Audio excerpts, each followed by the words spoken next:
मित्रों, पुनः एक बार फिर से स्वागत है अपने इस YouTube चैनल सशक्त वॉइस में। बंधुओं, भगवत गीता सिर्फ किसी एक व्यक्ति विशेष अथवा धर्म के लिए नहीं है, बल्कि इसे इस धरती के हर मनुष्य को पढ़ना और समझना चाहिए, ताकि उन्हें ये मालूम हो सके कि इस जीवन का असली मकसद क्या है। वास्तव में जीवन जिया कैसे जाता है, मनुष्य कैसे जीवन के हर क्षेत्र में कामयाब होकर अपने निर्धारित लक्ष्य को प्राप्त कर सकता है। इस पवित्र गीता ज्ञान में कुल 18 अध्याय हैं और इन 18 अध्यायों में कुल 700 श्लोक हैं, जो सभी के लिए पढ़ना थोड़ा मुश्किल है। इसलिए मैं भगवत गीता के 21 महत्वपूर्ण विचारों के बारे में बात करने वाले हैं, जिन्हें जानकर ही आप अच्छी तरह भगवत गीता का मतलब समझ पाएंगे। दोस्तों, इसलिए आप इसे ध्यानपूर्वक सुने। बंधुओं, भगवान श्री कृष्ण कहते हैं, हर प्राणी को अपने कर्म में विश्वास करना चाहिए, क्योंकि ये जगत ही कर्मलोक है। कर्म आपके हाथ में है, परिणाम नहीं। इसलिए कर्म बेहतर करिए, परिणाम बेहतरीन ही आएगा। युद्ध हो या जीवन, सफलता केवल इन्हीं 3 शस्त्रों से प्राप्त होती है। धर्म, धैर्य और साहस, ये तीनों ऐसे हथियार हैं जो हर किसी के पास होते नहीं।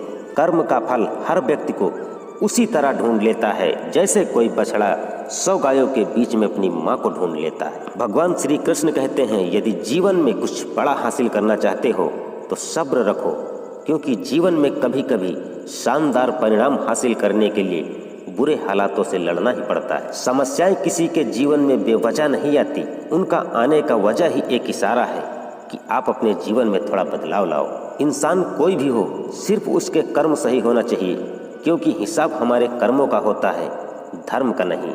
अगर हकीकत में देखा जाए तो सच्चा धर्म यही है कि जिन बातों को हम अपने लिए अच्छा नहीं समझते, उसे दूसरों के लिए भी इस्तेमाल ना करें।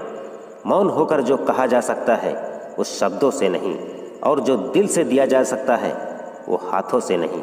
कुछ लोग आज भी किस्मत की तरह होते हैं जो दुआ से मिलते हैं, और कुछ लोग दुआ की तरह होते हैं जो किस्मत ही बदल देते हैं। सम्मान हमेशा समय और स्थिति का होता है, पर इंसान उसे अपना समझ ही लेता है। भगवान श्री कृष्ण कहते हैं कि यदि जीवन में कभी कुछ बुरा हो जाए तो चिंता मत करो, चिंतन करो। चिंता करोगे तो भटक जाओगे, चिंतन करोगे तो भटके हुए को एक दिन रास्ता दिखाओगे। दोस्तों, इसी बात को लेकर आज सबको गिला है कि हमको बहुत कम मिला है। जरा सोचिए कि जितना आपको मिला है उतना कितनों को मिला है। वक्त सबका बदलता है, पर वक्त आने पर ही बदलता है। इसलिए वक्त को भी थोड़ा वक्त दो, वक्त बदलने को।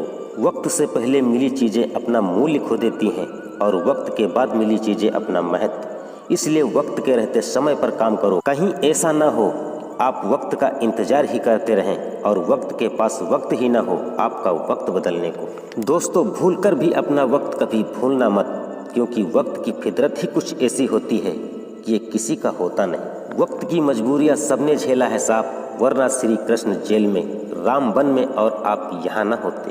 दर्द सबने झेला है, आप अकेले नहीं। मुसीबत में कभी पीछे मत हटना, क्योंकि हर जलते चिराग तले अंधेरा होता है। हर रात के पीछे एक सवेरा होता है। लोग डर जाते हैं मुसीबत को देखकर, हर मुसीबत के पीछे सच का सवेरा होता है। एक दिन हर कामयाबी पर तुम्हारा नाम होगा, तुम्हारे हर कदम पर दुनिया का सलाम होगा। डटकर करना सामना तुम मुश्किलों का, एक दिन वक्त भी तुम्हारा गुलाम होगा। हर दर्द की एक अलग पहचान होती है, खुशी चंद लम्हों की मेहमान होती है। वही बदल पाते हैं रुख हवाओं का, जिनके इरादों में जान होती है। भरोसा खुदा पर है तो वही पाओगे जो उसने लिखा है, और यदि भरोसा खुद पर है, खुदा भी वही लिखेगा जो आप चाहोगे। परेशानी में सब्र करना, खुशहाली में दान, संकट में सहनशीलता ही गंभीरता की है पहचान। जो अच्छा लगे उसे ग्रहण करो, और जो बुरा लगे उसका त्याग। फिर चाहे वो कर्म हो या हो कोई विचार। बुराई बड़ी हो या छोटी, हमेशा विनाश का कारण बनती है, क्योंकि नाव में छेद छोटा हो या बड़ा, नाव को डुबा ही देती है। हर मनुष्य के जीवन में नकारात्मक व सकारात्मक विचारों का आना जाना होता है, परंतु यह उस पर निर्भर करता है कि वो किसे कितना महत्व देता है। दुर्योधन ने सेना चुनी, द्रोण ने अपना पुत्र प्राण चुना है, भीम ने, कर्ण ने अपना मित्र। सिर्फ अर्जुन ही एक ऐसे थे जिन्होंने चुना है कृष्ण। दोस्तों, ये थे श्रीमद् भागवत गीता के 21 अनमोल उपदेश, जिन्हें समझकर आप अपने जीवन में उतार सकते हैं। दोस्तों, कोई एक विचार जिसने आपके दिल को छू गया हो, उसे आप कमेंट करके ज़रूर बताएं। धन्यवाद।